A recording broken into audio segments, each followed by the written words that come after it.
You wake up trying to roll out of bed. Maybe you're sore, you're tired, you don't feel like running, but then it starts to creep up on you, right?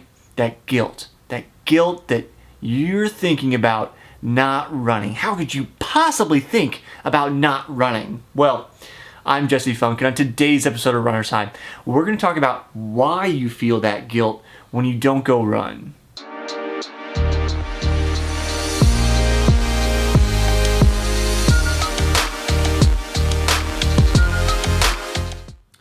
If you haven't been with me here on the channel before, hit that subscribe button. Stick around with me for more episodes of Runner's High. As I said, I'm Jesse Funk.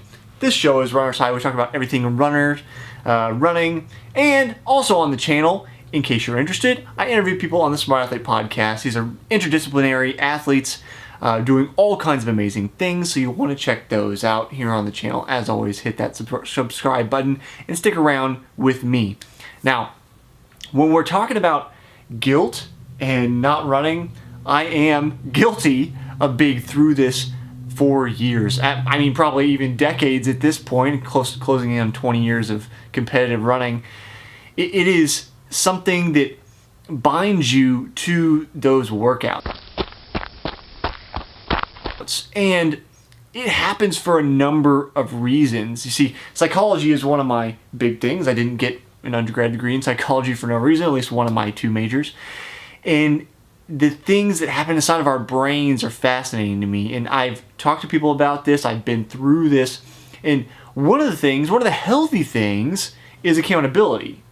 This guilt when we have a partner or a team, in my case for a number of years, that says, hey, we're all going out to do this thing, and then you don't show up. You have an accountability to them and you feel guilty. And I think that's okay, because there is a part of you that needs to show up and be a part of the team or the partnership that you've signed up for. There's a healthy guilt in that. There's a healthy guilt in thinking, hey, I tried to commit to being healthier this year, to losing weight, to running a marathon, whatever it is that your goal is, and you have this internal locus of control that's you believe you have control over the things in your life versus an external locus of control, versus people who believe that externalities affect them and they have nothing that they can do about it. When you have the internal locus of control and you think, hey, I committed to this thing, I'm accountable to myself, I think that guilt is okay. The problem is it can get out of control. Again, I'll be the first one to say I am guilty of these things, and I've been through them. So if this is what you're going through, I completely understand. I'm with you, I sympathize, and I'm trying to help you from the other side. But that guilt can get out of control. If you start to, miss things that you should be at, if you're eschewing friendships, if you're eschewing, family relationships because you need to run, well, then you may have a problem. Because whether you're fast or not, if you have supportive friends, if you have supportive family, I guarantee they're simply not going to care if you did or didn't hit that new PR. They're still going to be your friends and family. And I spent a number of years where I was going to go run no matter what. Now, it didn't really get in the way. I made sure to, say on Christmas, still going out for my long run on Christmas, or whatever the workout is for that day. And I would do it in the morning before it was time to do anything. But if something got in the way, well, that sucks. It's time to go run. Obviously, this depends on where you are. Now, if you're a professional runner and you need to go get your workout in, by all means, that's your profession. And thanks for joining me here on the channel. You could probably tell me a thing or two about guilt and running if you're a professional runner. But if you are past college, you're not a professional runner, you're doing this kind of recreationally, then I would encourage you to relax a little bit. Find some time to let that guilt subside if it's getting in the way of the rest of your life. Love him or hate him, Dr. Drew, who is an addiction specialist, talks about addiction in the sense of it's a repeated behavior that has negative consequences and you continue to pursue that behavior despite those negative consequences.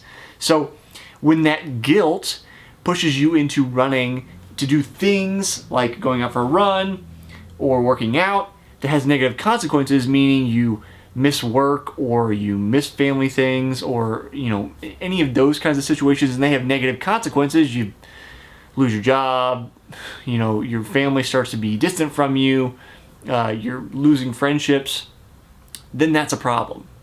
I don't know that many of us will go through those, but I think it's important to make sure that we're not towing over that line, because when you become obsessed with it, and because there is a positive chemical effect in our brain from running, that runner's high, that is the name of this show, that we kind of chase after, there's the ability to get lost in it, to say more miles, more miles, more miles. It is a love and hate relationship. It can be an excellent thing, and a lot of people have kind of found themselves in running, and it becomes part of your identity.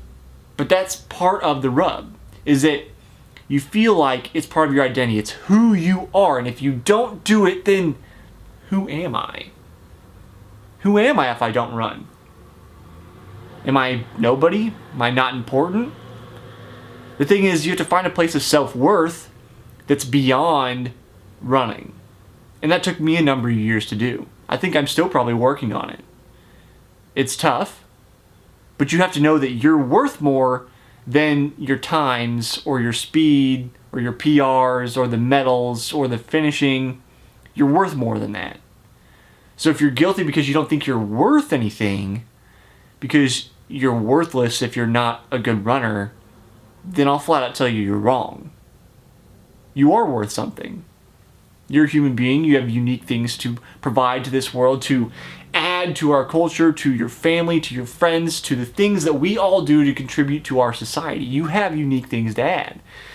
And running, though I love it, clearly I'm here making all these videos for you, is not the only thing that you have to contribute, and that is not where your self-worth should come from. So, that's my diatribe, that's my rant. I hope you find yourself in a healthy place with running. If you don't, maybe take some time, maybe take a week off. Just live with that guilt, take a week off. Think about it. Think about what you're grateful for. Think about why you are worth something other than based on your times. Now, if you're just guilty because, your buddy wanted you to go out for a run and you didn't do it, then you're probably okay. But I'd love for you to share your story down in the comments below. I'd like to foster a sense of community here with this show, Runners High, and leave them in the comments below is one way to do it. Share your thoughts with other people. Share your story. Why are you guilty? What have you been struggling with? And most importantly, something I think is great for you to share with everybody. Where do you think your self-worth comes from? And it has nothing to do with running. So, I'll see you next time on the next episode of Runners High.